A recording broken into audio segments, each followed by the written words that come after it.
Hi everyone, welcome back to Phil Arts online webinar, Art Tech and NFT series. So today, as always, we have a special guest, and today we're talking about scaling of startups. Because when it comes to accelerate the startups, I mean, during our acceleration program in particular, we always tell our startups that they should start with a small but very clear idea. So one idea, one market problem, and one solution. So in order to receive the first money, the angels investment or pre-seed investment, you have to be concentrated on one idea. But then later on, when it comes to later stages, of course, startups who have the possibility to scale their business receive more investment attention. So in that case, when we heard that one of the top players on the digital art market and NFT market, the digital art fair CADAF, decided to scale to its own marketplace, to open its own marketplace. We were very curious of how the things are going on. So that's why we invited Elena Zavelev to our today's webinar. And thank you, Elena, for coming. No, thank you so much for having me. It's a pleasure. Yeah, let us introduce you briefly. So Elena is known by the art and crypto community as an entrepreneur focusing on digital art and NFTs based in New York, the current center of the NFT community of the United States.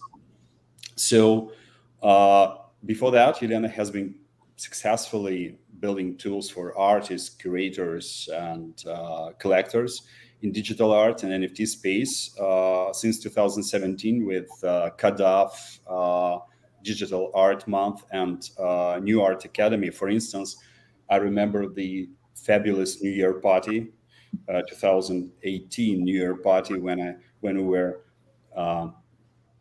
partying here in New York, and all the top players were there. They came. I mean, after Elena's invitation, I remember I was playing table tennis with Matt Hall, the founder of CryptoPunks. So I will never forget that.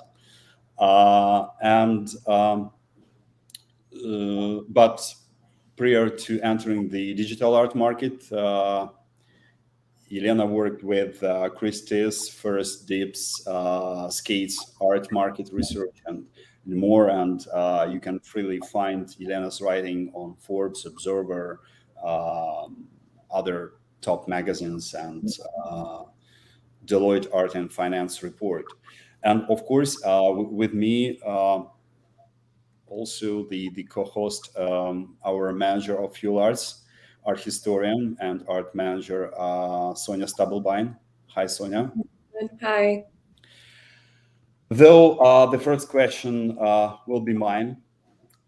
So, Elena, when you came, I mean, before we start talking about your, let's say, scaling of CADAF, scaling of your current business, just let's have a quick look on the past. So when you came to the art market, you started working with so-called physical art world.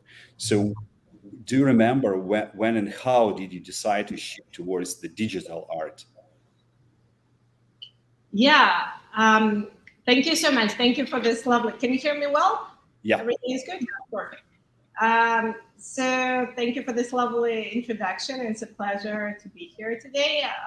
Love speaking about my journey. Just happened so that I've been sharing this journey a lot within the past couple of days. We just had a cool chat with Tezos Foundation and another company called Versaverse. We are now grantees of Tezos, and we're developing our marketplace on Tezos. So had a fun conversation there. But yeah, so I mean, I think I met you, Dennis, a while ago when I was still probably at Skates, working working with the market that suffered a lot from the lack of transparency, and that was the kind of the message of the decade, I would say. The transparency. We even did a conference. I'm not sure if you attended at that time, but we did a conference with the Sotheby's Institute called Trust and Transparency in the Art Market in London in the year that I don't even remember when it was. It was probably 2013, something like that, working with Ann Dempster then. So I've been always very interested in educational part of the art market, because I always felt that there is a strong lack in continued education for the people who work in the industry. And also, I always felt that there is a lack of practical tips and tools. And besides Sotheby's Institute, there was no really way for people to learn something practical. I'm myself a graduate of Christie's education, which I loved, but it's mostly focused on art history. And that's what I really missed in my career and in my studies. So it was very pleasurable for me. So anyway, long story short, after all of this jobs in the more traditional art market, I always felt that there is really need for the education in the area, and that's why in 2017 I actually started New Art Academy with the main goal, pretty much to bring this education to the. Mainly, I was going to focus on the art market professionals who I felt were really very distant from the current technology trends in the market. So I wanted to create art and tech education for the art market professionals. And I started doing that. We actually had Roxana Zarniger as our first instructor. And it was really fun. We did a few, we did a course, I think, and then we started doing different meetups. But at the same time, I was doing my research, what was actually going on new in the art and tech, business. And at the same time, the crypto really became very popular. So I thought, well, no way, there is nothing that's connected with blockchain going on there. And of course, there really was. So at that time, the company that became very popular was Masinas. I don't know if you guys remember that. Focus on fractional ownership. Great. And we did our first meetup in New York. He was in Singapore, so it was a very odd timing for him. And we did it with him and Daniel Dubrovkin from Arts at that time. He was still CTO there. And so it was an extremely popular event. So we had this founder of Masinas and Daniel, and we hosted it in a real estate office of my partner, and it's a pretty small office. And we were selling tickets, and we were like selling for, I don't know, 20, 25 bucks. And we saw people registering. I'm like, how many people can you actually fit in this thing? So it was a very, very popular event. And then we had a few events similar to that. At the same time, I met a company called Dada. That is a great company. They're very creative ladies that are working with blockchain, and one of the first startups in the area. And met with Jason Bailey from ArtNom. And then really realized, okay, we need to do something bigger with that because people just want it so much. And so that's how we organized the first conference. At the same time, I was also giving some classes at NYU on the art fairs. I'm also a big lover of art fairs, just in general. That's a side note that brings all of this together. And so we hosted a conference at NYU focused on art and blockchain. And we had everyone there. We had Super Rare guys, OpenSea guys, CryptoPunks, everyone, and Kevin Bosch, who also became a big supporter of what we do and a friend. And then we hosted a couple of conferences more. We did one in Basel with the Forbes, and that was very good. And then we realized I was working very closely with two ladies, with Andrea Stoer and with Fanny Lakobai. And we realized that actually, and we're all coming from a more traditional art world. And we're like, we love art fairs so much, but we're walking through the traditional art fairs and there's almost no digital art there. And we see so much digital art all the time through our work. What's good? We really need to create something that would fill this niche. Well, of course, if there is nothing that exists, and you are starting to create something new, there must be a reason for that. And there have been a few good reasons for the lack of the digital art fairs. First of all is that nobody really paid serious attention to digital art. So people thought, okay, it's just like some geeks doing stuff on YouTube. Why don't they just copy and paste? And what is it anyway? Some cartoons or whatever. So there was no market. Then second of all, even in the places where there was some digital art, like museums, top museums and galleries, it's extremely expensive to put up a good digital art show. I'm saying from experience, it's really not as easy as it seems, because the goal of a good digital art show is not to become a Samsung store or an Apple store. You want to be a curated digital art experience, ideally with immersive art around you and good discussions and things like that. So nevertheless, we are very bold. We were very bold at that time. So we decided, why don't we give it a go? I also had a friend and a supporter at that time who worked at the Armory show. And she said, yeah, awesome idea. And I have a perfect place for you to host it. We've been scouting for some places for the Armory show for like some offset events, but they haven't used it, but I think it's just brilliant for you. And there was this place called Deloitte Box, and we went there and fell in love. It's really beautiful. It's a small place. It's not a huge art fair. It's not a warehouse, but it's a place where, first of all, it was already set up for digital art experiences. So the main floor was, set up for the projection mapping. And then the second floor and the bottom floor were empty, so we could do whatever we wanted with it. And we loved the idea. Sorry, it's maybe too much of a story. It's been great to hear about your path, and obviously it's very interesting to hear about this first digital art fair. And we noticed that throughout the years, actually, digital art has been given so many names, and it's been like blockchain art, digital art, and crypto art. Now everyone is obviously been talking about NFTs for the last 2 years. First of all, what name do you prefer personally, and what do you think is the best name for this art? Yeah, it's a funny question. Indeed, the name has changed a lot. So when we started, New Art Academy and CADAF, the name was blockchain art, and that's what we use for, Kevin's works, for example.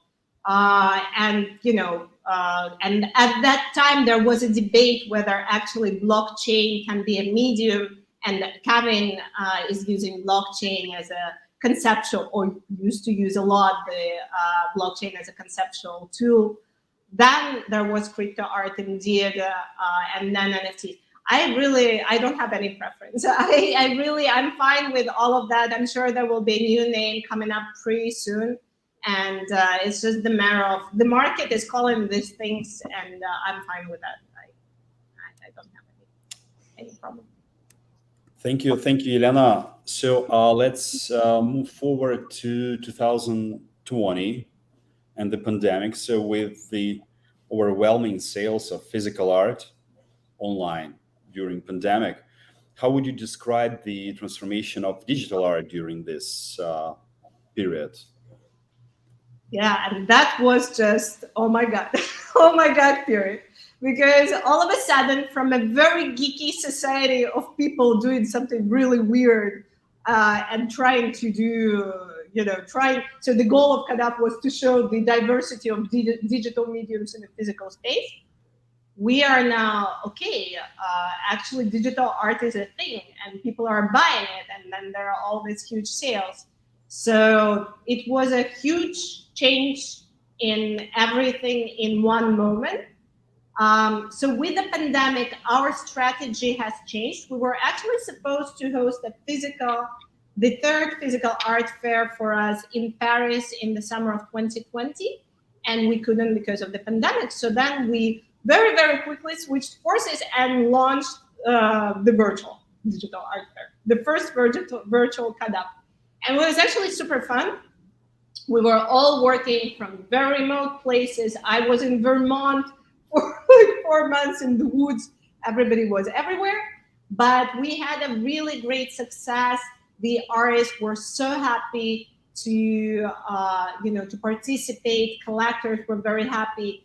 And that really was the moment for us that we saw that the transactions are actually going a lot, So our business model up until very recently was like a very traditional art fair model. So we just rented kind of the place to the galleries and artists, and we didn't really have much access to see what they're selling. I mean, we are very friendly with a lot of the exhibitors in our fair. That's how we see what they're selling, but in general, you don't see much visibility. With online, it was easier.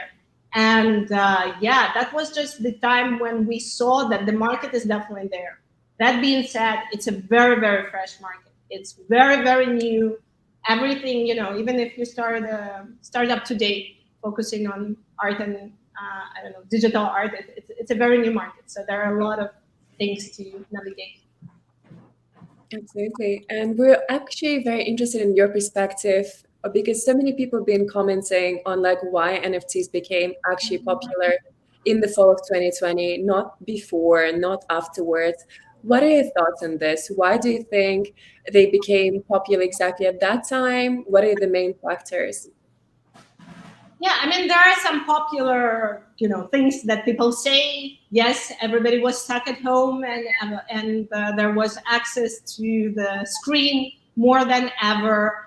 And people like collecting, and collecting digital assets if it's done through an interesting marketplace. And if you're looking at very quality works, it can be very rewarding. So that is one of the reasons for sure. But also, of course, the cryptocurrencies and people stuck with a lot of kind of crypto that they want to do something with, and to do ideally something fun with, which I insist is an important factor in this market, has been a factor as well. And also it's interesting because, a lot of artists and players in the field, they're not, artists in the traditional sense. They're developers, engineers, just people, designers, people coming from more technical backgrounds. And I think they speak really well to the people who also, do their day job somehow connected with tech. And that was all kind of a good match. And I think that's how it all kind of came together. Good. So, Elena, let's move closer to your current scaling to launching of your own CADAF marketplace. So, on the one hand, you're entering a fairly established and very competitive market, and in our recent report, we enumerated 99 NFT marketplaces responsible for selling either curated art or, let's say, at least something art related, like art flea market. So, but on the other hand, all your competitors from the very early stage as the visitors of your either New Art Academy or your other classes, or let's say digital art month events. So the community knows you, the collectors, the curators. all the producers of NFTs. So, but besides that, let's say, what do you believe are your main advantages, and what is your unique positioning as a marketplace, as the marketplace number 100? Yeah. Well, thank you for that. I don't really know everyone. I try to meet. Everyone knows you. That's more important. Yeah. Well, so it's a good question. From day one of the existence of CADAF, the main focus of anything that we have done was art. So we are really looking at everything that we are selling and showing from a perspective that it's something that needs to be properly explained, where the message needs to be delivered. It needs to be almost like a museum show in a way, so that people really understand what they're looking at, what is it, the context behind it, who is the artist. Also, of course, the clear set of provenance, but that's a different story. And also there needs to be some education around everything that people are looking at, because that's something that's lacking a lot from the major, or from many, or a lot, or most of the marketplaces, I would say. Then there's another part to the story. So as we started, we also became this networking playground. So I cannot tell you how many connections, directly or indirectly, CADAF and New Art Academy has done for the artists, curators, collectors, and marketplaces. I think that there are really a lot. It would be really interesting to do a survey how many people in the community have actually met through our events. And I can assure you that there are really a lot. So we really think that this networking and collaborations between the members of community is very, very important. So something different that we bring to the market is kind of combination of both, of this very quality curated art and networking opportunities that are not just happening there independently, kind of outside of us really being a participant in that, but the networking and collaborations that are built into the smart contract. So what do I mean? The sales that will take place on CADAF Marketplace are all set by curators. And those are curators that apply to be a part of the CADAF Marketplace. We select them, and they onboard their artists to the platform. Now, it could be one single curator who is doing a sale, and then there can be a combination. There can be 2 or 3 curators who are creating the sale together. Their commission is always built into the smart contract when the work is minted on CADAF Marketplace platform. So they always benefit from both primary and secondary sales that take place on the platform. And it's very, very interesting. The conversations that I've been having with a lot of curators are really, some of them preset that, curators do so much work for the artists, but then, nothing is exclusive in this market. So the artists just go to other marketplaces or curators, and then the curators don't really benefit from discovering the artists that they have found. So we are trying to solve that. Also, there is a trend that the artists, more established artists, want curate shows, and we want to give them opportunity to do that as well. So on our platform, artists can become curators, and they also participate in the smart contract for the sale, and they also benefit from all the sales. And to make everything scalable, we act as a curator as well, our team, CADAF team. So we bring our artists, whom we have a lot in our community, for CADAF curated sales. All that being said, that's also all accompanied by in real life events, art fairs, and programming. You've been talking now about curators a lot, and I want to know your perspective. What is like a role, or like many roles, of the curator in the NFT space in general? It's a great question. I think that the role of the curator through the years, through the, I don't know, 19th, 20th century, has been changing a lot. And,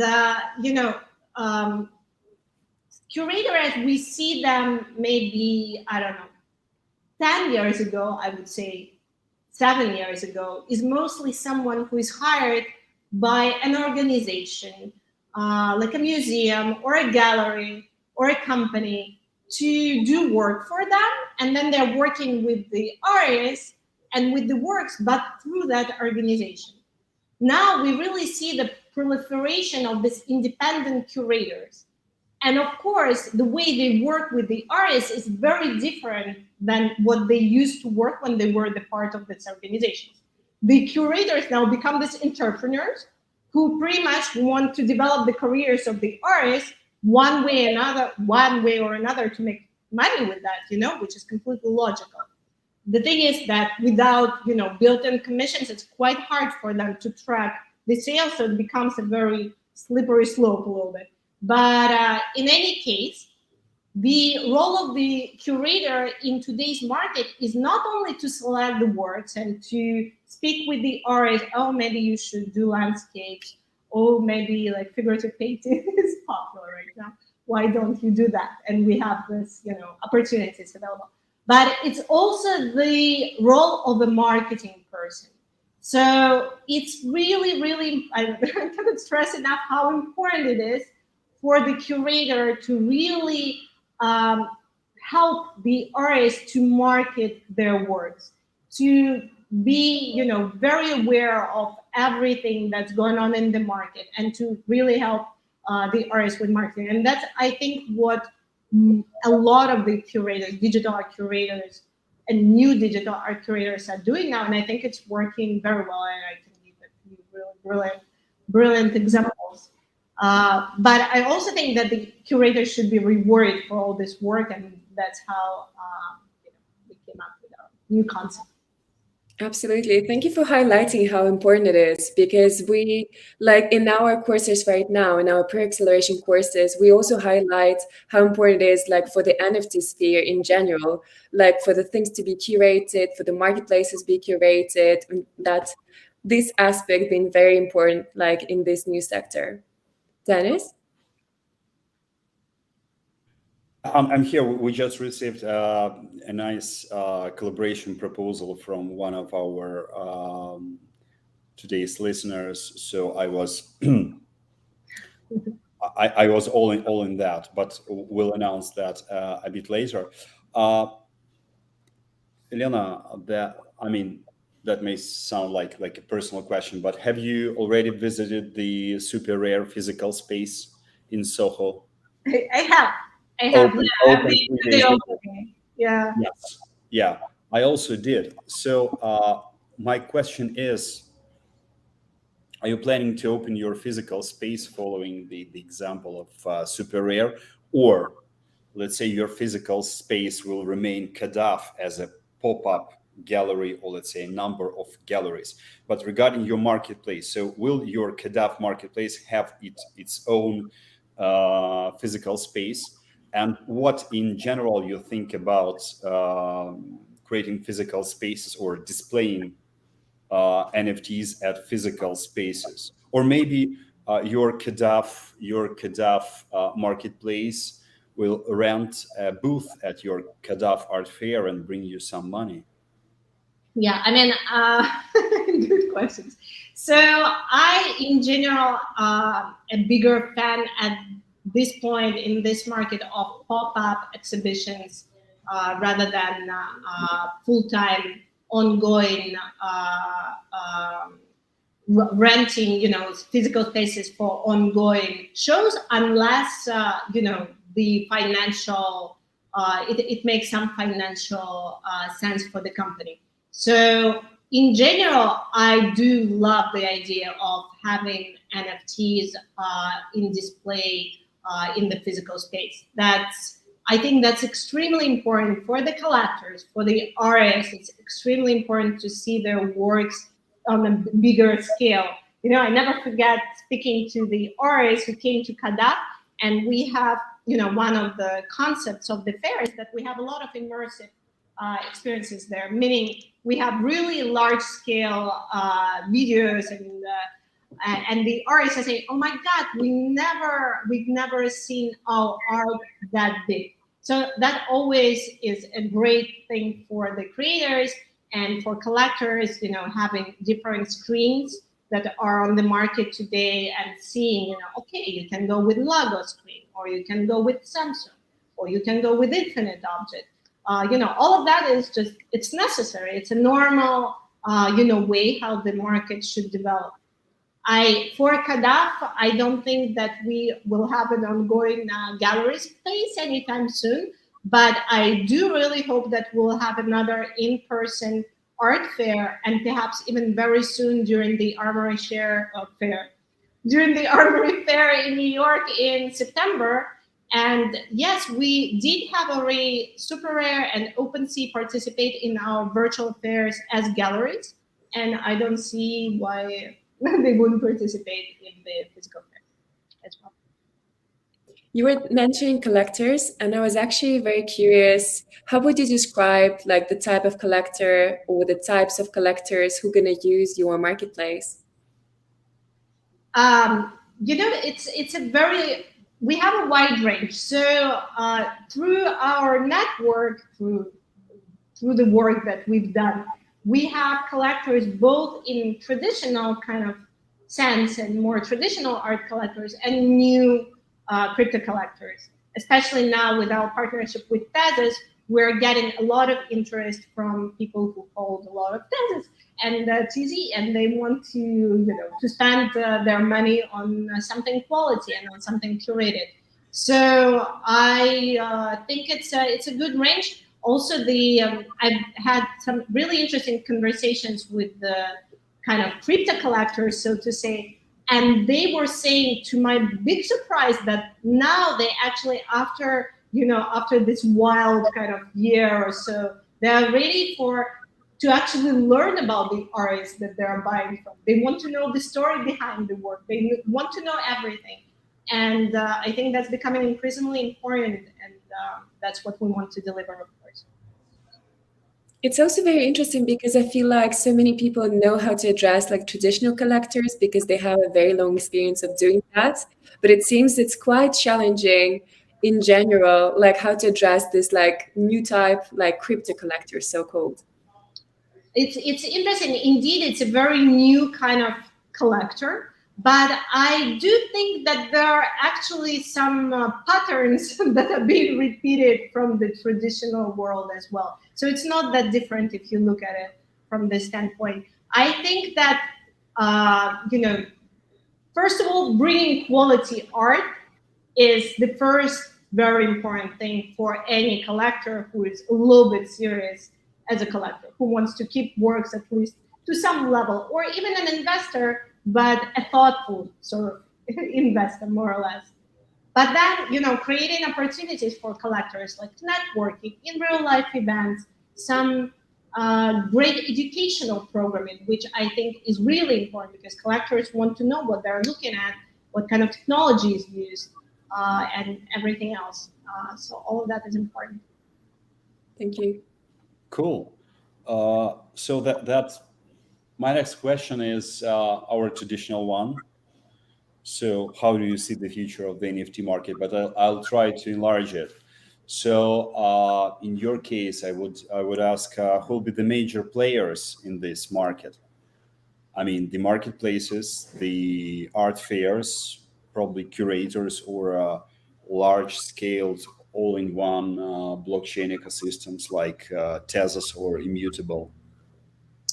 Yeah, the way it works right now, I think that still the artists and curators are driving the market.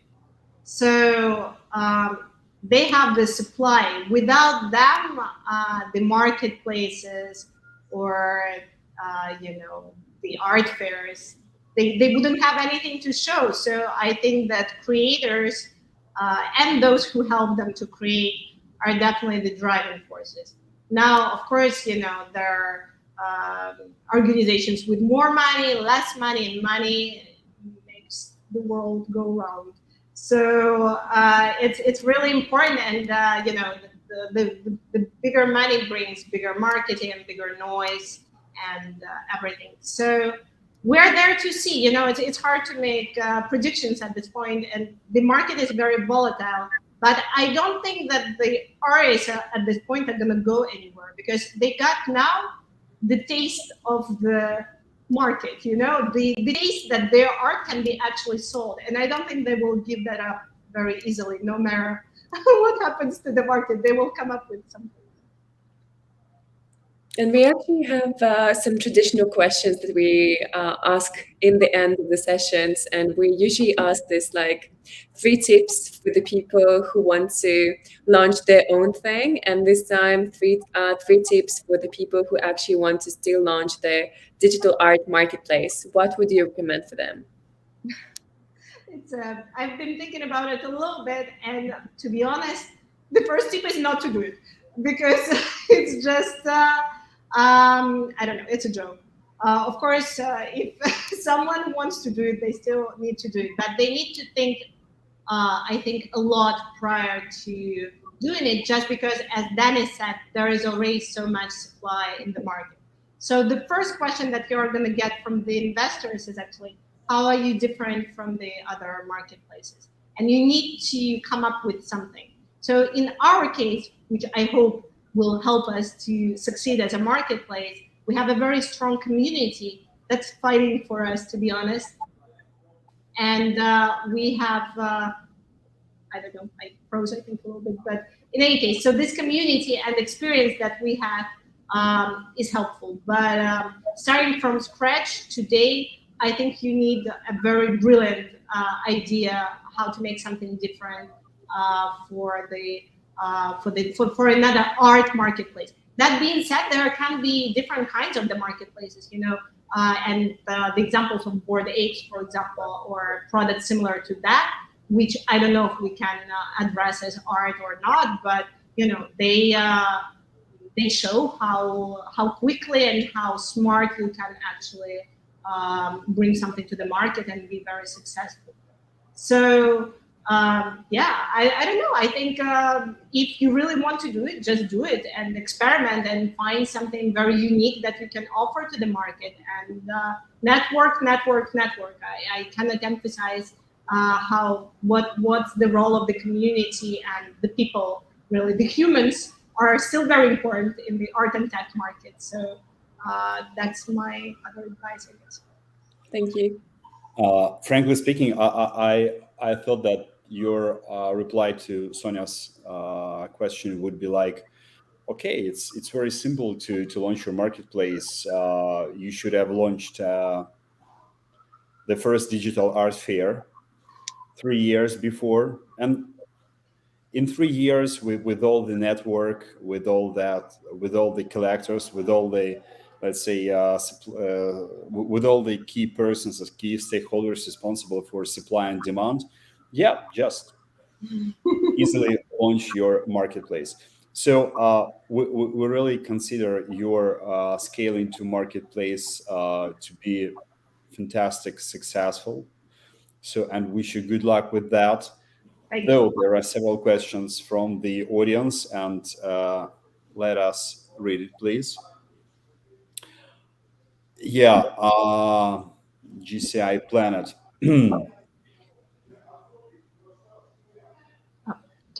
I recently should I read or you read?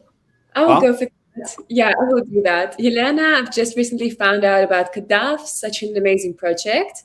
Masha Brodska, a New York-based Ukrainian artist, Grammy-nominated multidisciplinary artist, VRR, and neuroscience music pioneer. Amazing.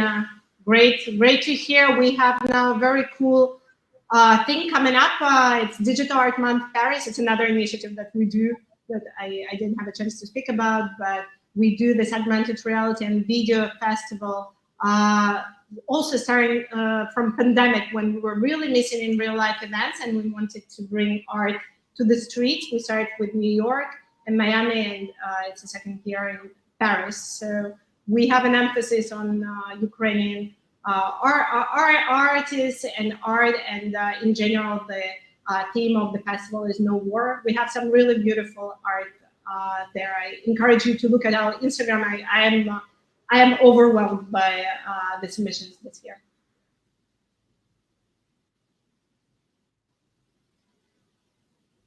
Dennis, we don't hear you. Sorry. Yeah. I wanted to pay attention to this new edition because Masha can't stop posting. So right now she is planning to create a walk-in VR experience NFT metaverse Geschmeiser, made of artwork of Ukrainian children in a combination of musical performances of Ukrainian child prodigies. So she'd love to discuss some possibilities for potential collaboration with you. So yeah, I'm really happy to hear. So please reach out over my email. I'm sure we will share. Cool. So we can share your email address with Masha. Absolutely. Good. What else do we have? Guys? I think that's it that we have from the audience. At least that's what I see in the comments here. Just some thank you messages for this great webinar, and everyone is like paying attention. Yeah.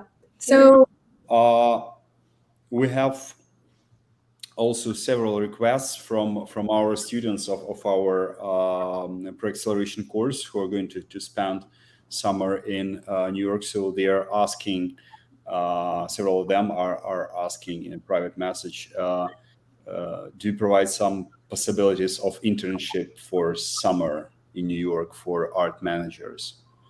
There are always internship opportunities at CADAF, as we do a lot of different things. But I must say right now we are very, strict about the interns that we take. So we have an interview process, but I'm very happy to hear from everyone. Please reach out. We really have a lot of interesting projects going on. Yeah, they will be accelerated at Fuel Arts, so they will have that coming from a bit of educational. Excellent. I'd love that. Cool. So, Elena, thank you for being here today with us. And we're really very intrigued with both the unique proposal of your marketplace, which you have explained, and at the same time, we're thrilled to see the front end. I mean, the design, the navigation, because I remember your physical art fairs. You were the queen of navigation, so it was always well positioned there. So yeah, let's see how it works on the website. Yeah, it's going to be out very soon, and we're super excited to share everything. Do you know the dates? Can you disclose the dates now? So it's going to be mid-June. We are going to have the launch event during NFT NYC week in New York at the National Arts Club.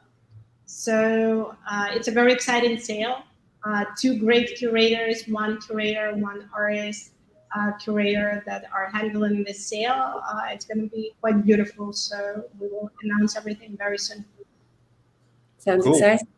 We'll stay tuned, and thank you so much for being with us here today. It's been incredible. Thank you so much. It's a pleasure, and always happy. Thank you, and see you in a week. All right. See you soon. Bye-bye.